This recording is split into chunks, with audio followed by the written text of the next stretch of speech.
What if I told you the reason your life never truly changes is because you never truly change? We like to think that we want growth, transformation, a better life. But most of us wake up and live each day as a perfect copy of the day before. Same thoughts, same choices, same habits. And without realizing it, we're rehearsing our past into the future. Your personality creates your personal reality. Think about that for a moment. Your personality, in the way you think, feel, and act, is not just who you are. It's the blueprint of your entire life. Your job, your relationships, your health, your income, everything. But here's the problem. Most people try to change their life without changing who they are.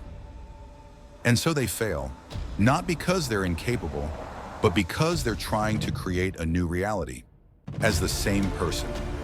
Let me ask you, are you stuck in a cycle of anxiety, stress, or overwhelm? Do you say things like, "I'm just too busy," or "That's just how I am"? Do you blame your circumstances, your job, your partner, your past? Then you're not alone. That's the default state of most of us. Neuroscience shows we think between 60,000 and 70,000 thoughts a day. And guess what? Over 90% of those thoughts are the same ones you had yesterday. So it makes sense. If your thoughts are the same, your choices will be the same, your behaviors will be the same, your experiences will be the same, and ultimately, your life stays the same. Thoughts, choices, behaviors, experiences, emotions. More thoughts. This is the loop that defines you, or rather, the version of you you've been practicing for years, sometimes for decades. And this loop has a name, your personality. But what if your personality is just a habit?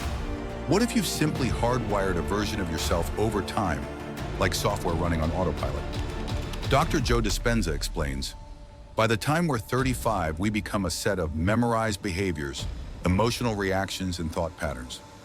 95% of who we are is a program. So if you want to change your life, you don't need motivation, you need reprogramming. But here's the twist. Change isn't just hard, it's uncomfortable. And your body, the part of you that's addicted to the old emotions, will fight to keep things the same.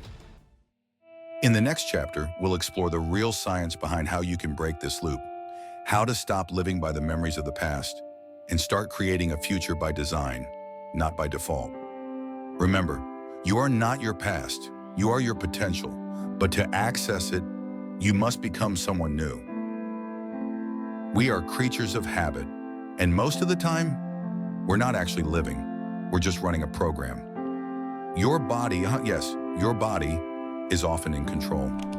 Joe Dispenza puts it simply, a habit is when your body becomes the mind. Think about that. You tell yourself, I'm going to change. I'm going to eat better. I'll wake up early. I'll stop procrastinating. But then your body wakes up, grabs the phone, feels the same stress, seeks the same comfort, and guess what? The program wins again. Why? Because discomfort is unfamiliar, and your brain is wired to prefer what's predictable, even if it's painful. Most people would rather feel guilty or overwhelmed or unhappy because at least it's familiar than face the unknown. Let that sink in. We choose pain over growth just because it's safe. But here's the truth. Change isn't supposed to feel comfortable. Discomfort is the doorway to transformation. Every time you make a new choice, every time you act differently than you did yesterday, you are breaking the loop. Let's look at how it works. Step 1, become aware. Start observing your thoughts, not judging, just noticing. Why do I always think I'm not good enough? Why do I react this way when someone disagrees with me? Awareness is the first cut in the rope that's been tying you to your past self. Step 2, interrupt the pattern. When you notice the urge to fall into the old behavior, pause, take a breath. Say out loud, that's the old me. This moment of awareness is power. Step 3, redefine the emotion. Joe explains, forget the memory, overcome the emotion. It's not the past event that keeps you stuck. It's the emotion attached to it. You're not reliving the event. You're reliving the chemical state your body memorized. You don't need to erase the past. You just need to stop rehearsing it. Here's the science behind it. Every time you think a thought, you fire specific neurons. Repeated thoughts create neural networks. Nerve cells that fire together, wire together.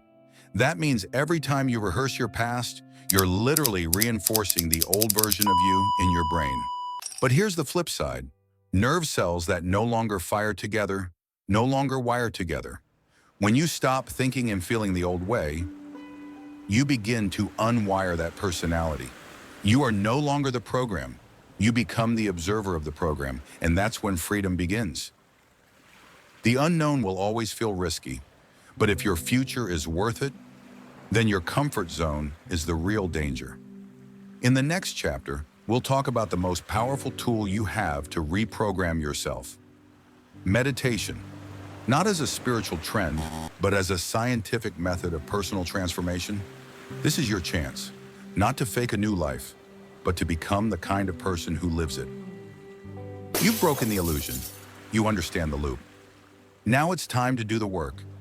Real change begins where resistance meets repetition. Dr. Joe Dispenza puts it clearly. To meditate means to become familiar with. Familiar with what? With your thoughts, with your emotions, with the version of yourself you want to leave behind. In meditation, we enter the space between stimulus and reaction. It's where we interrupt the program, where we rehearse the future, not the past.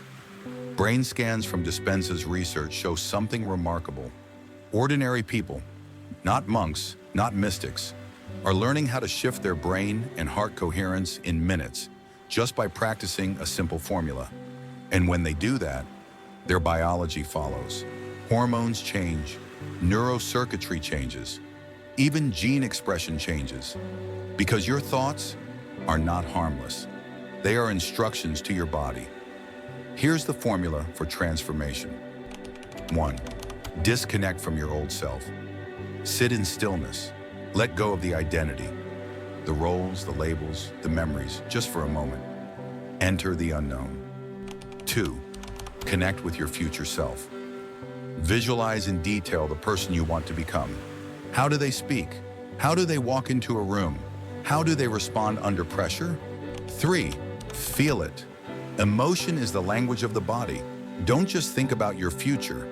Feel it now, because your brain doesn't know the difference between what's real and what's vividly imagined. If you feel abundance, wholeness, joy, right now, you begin to signal to your body that the future is already happening. And when you do that long enough, reality has no choice but to catch up. Something amazing happens when you stay in this new energy long enough. Life begins to respond. Coincidences, opportunities, people, not magic, but alignment. As Dispenza says, when you sustain that modified state of mind and body, get ready, because something different is going to happen, and it will look like synchronicity. You'll start to see the signs, the breadcrumbs, proof that you are no longer your past. This is not easy. It takes intention. It takes discipline. It takes being brave enough to leave behind the identity that made you feel safe, but stuck. But if you're still watching this, then something inside you already knows. You are not your habits. You are not your pain. You are not your past. You are potential, and it's time to live like it. If this message spoke to something deep inside you, don't keep it to yourself. Click follow or subscribe, because this is just the beginning. And share this with one person you care about, someone who's ready to stop living the same story and start writing a new one. The future belongs to those brave enough to imagine it and bold enough to become it.